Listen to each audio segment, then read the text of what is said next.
ठीक है राजीव, मैं आपसे समझने की कोशिश करूंगी, क्योंकि महिला आरक्षण बिल लाकर, नारी शक्ति वंदन अधिनियम ये लाकर एक मास्टर स्ट्रोक खेलने की कोशिश तो जरूर की है और विपक्ष का समर्थन भी मिला, लेकिन तमाम किंतु परंतुओं के साथ मिला। तो ऐसे में अब विपक्ष ने जो ये दांव खेला है ओबीसी के साथ साथ जातीय जनगणना का भी जोड़कर, इसको आप किस तरह से देख रहे हैं? ये तो साफ हो गया है कि ठीक है, संसद के दोनों सदनों की संसद की कार्यवाही हो गई, लेकिन जो असल जंग है वो तो अब शुरू होती नजर आ रही है। यानी 2024 ओबीसी जातीय जनगणना, जिस पर हम लगातार पहले भी चर्चा कर चुके हैं और आगे भी यही सबसे बड़ा मुद्दा देखने को मिलेगा।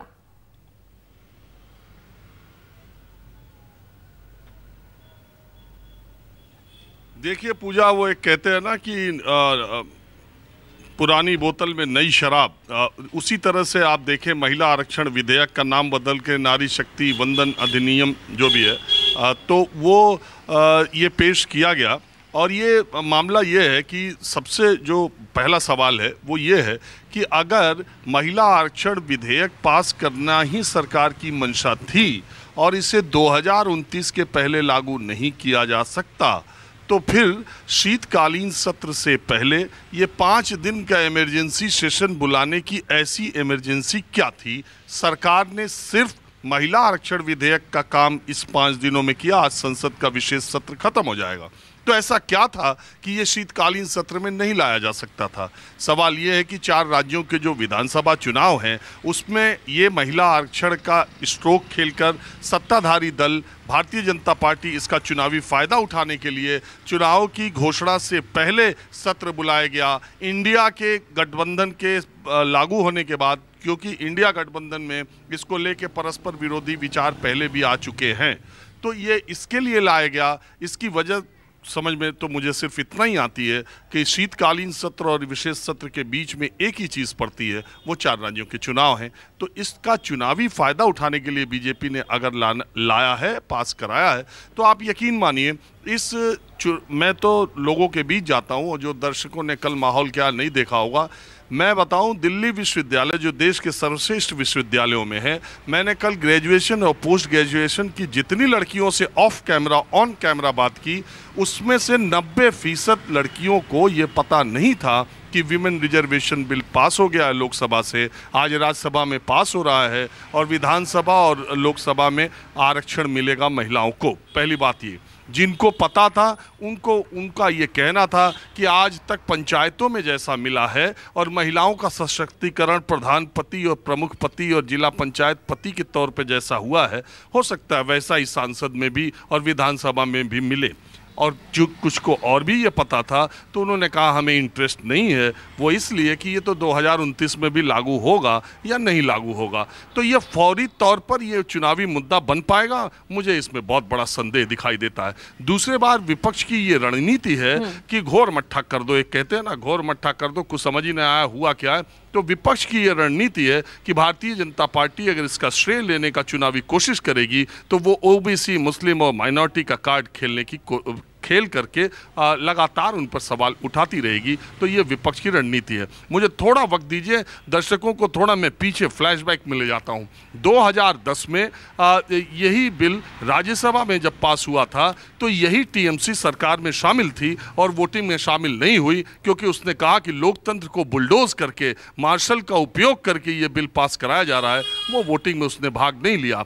अब दूसरी बात, कांग्रेस की यही नेता, उस वक्त कांग्रेस की अध्यक्ष थी सोनिया गांधी, बिल पास होने के बाद उनसे सवाल पूछा गया कि लोग, आपके समर्थक दल लालू यादव, मुलायम सिंह यादव इस बात को कह रहे हैं कि वो समर्थन वापसी कर लेंगे अगर आपने बिल पास कराया और इसमें रिजर्वेशन नहीं दिया ओबीसी को और मुस्लिम महिलाओं को। आपको, मैं उस वक्त वहाँ मौजूद था जबकि राष्ट्रपति से मिलने गए थे ये दोनों नेता, और साफ साफ उन्होंने कहा कि अगर इसे लोकसभा में लाने की कोशिश की गई तो हम समर्थन वापसी की चिट्ठी दे देंगे। बीएसपी का रुख भी कुछ इसी तरह से था। ममता बनर्जी उन दिनों पश्चिम बंगाल की मुख्यमंत्री नहीं थी, वो लोकसभा की सदस्य थी, वो भी बहुत नाराज थी कि राज्यसभा में ऐसे कांग्रेस ने बुलडोज करके ये बिल पास कराया है। और बीजेपी ने व्हिप जारी करके राज्यसभा में समर्थन किया था। अरुण जेटली उस वक्त विपक्ष के राज्यसभा में नेता थे।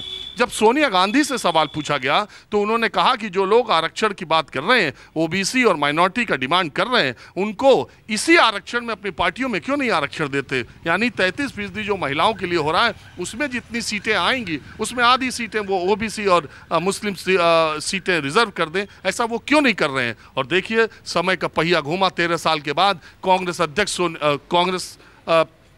वरिष्ठ कांग्रेस नेता है, अब तो अध्यक्ष नहीं है, सोनिया गांधी ने, आपने देखा लोकसभा में दुनिया के सामने ओबीसी और मुस्लिम रिजर्वेशन की डिमांड सरकार से कर दी। 13 साल में उन्होंने यू टर्न लिया। अब भारतीय जनता पार्टी के देखे, भारतीय जनता पार्टी ने राज्यसभा में व्हिप जारी की थी और लोकसभा के, मुझे अच्छी तरह याद है, मेरे साथी उस वक्त दूसरे चैनल में थे, एक संवाददाता, उन्होंने आज के उत्तर प्रदेश के मुख्यमंत्री योगी आदित्यनाथ का इंटरव्यू किया था, मुझे बहुत अच्छे से याद है। वो बहुत ही नाराज थे महिला आरक्षण विधेयक पास कराए जाने से। उस समय उन्होंने ऑन रिकॉर्ड कहा था कि आरक्षण की व्यवस्था देश में होनी ही नहीं चाहिए, यह अन्याय की व्यवस्था है और आरक्षण किसी भी तरीके से धर्म, जाति, लिंग नहीं होना चाहिए। तो ये बात योगी आदित्यनाथ ने कही थी और उन्होंने यह भी कहा था कि हम पार्टी के भीतर बात करेंगे और पार्टी से कहेंगे कि वो लोकसभा में व्हिप जारी इसके लिए ना करे। उन्होंने कहा था कि सिर्फ 1-2 लोग इधर के, सिर्फ 1-2 लोग उधर के महिला आरक्षण विधेयक को लोकसभा में पास कराना चाहते हैं। भारतीय जनता पार्टी के भीतर उस समय, मुझे अभी अच्छे से याद है, रमेश बैस उस वक्त चीफ व्हिप थे, उन्होंने कहा था कि अगर हमने व्हिप जारी किया, और आप यकीन मानिए हुकुमदेव नारायण यादव, यशवंत सिन्हा, तमाम 4 उस समय सांसद, मुझे 2 का नाम अच्छे से याद है क्योंकि उस इंटरव्यू के वक्त मैं वहाँ पर मौजूद था, इन सांसदों ने अपनी पार्टी के भीतर चर्चा की डिमांड की थी और कहा था कि पार्टी को लोकसभा में व्हिप नहीं जारी करना चाहिए। तो तमाम वो बातें जो उस समय कही गई थी, इस समय अगर आप देखें तो बिल्कुल यू टर्न है और सब बीजेपी के नेता जो उस वक्त थे वो बिल के समर्थन में तालियां पीट रहे हैं और खूब स्वागत समारोह कर रहे हैं। और जो लोग कांग्रेस पार्टी जो उस समय श्रेय लिया करती थी बीजेपी के पास कराने पर, अब वो ओबीसी और मुस्लिम माइनॉरिटी की रिजर्वेशन की बात कर रही है। तो ये सब खाली चुनावी मामला है। अगर मैं तो ये कहता हूँ 454 जो लोकसभा में सांसदों ने समर्थन वाली पार्टियां हैं, अभी चुनाव हो रहे हैं 2023 में, अगर महिलाओं को 33% आरक्षण देना है तो कांग्रेस और बीजेपी राजस्थान, मध्य प्रदेश, तेलंगाना और छत्तीसगढ़ के चुनाव में 33% आरक्षण दोनों पार्टियां देकर या टिकट देकर ही दिखा दे तो उनकी मंशा साफ समझ में आ जाएगी। बिल्कुल, बहुत ही वाजिब आपने सवाल यहाँ पर उठाया है और जिस तरह से 2010 की जो तस्वीर आपने सामने रखी है, एक बार फिर से जीवंत हो गई वो तमाम तस्वीरें, वो तमाम बयान जिसको लेकर आज तमाम पार्टियां यू टर्न लेती नजर आ रही हैं।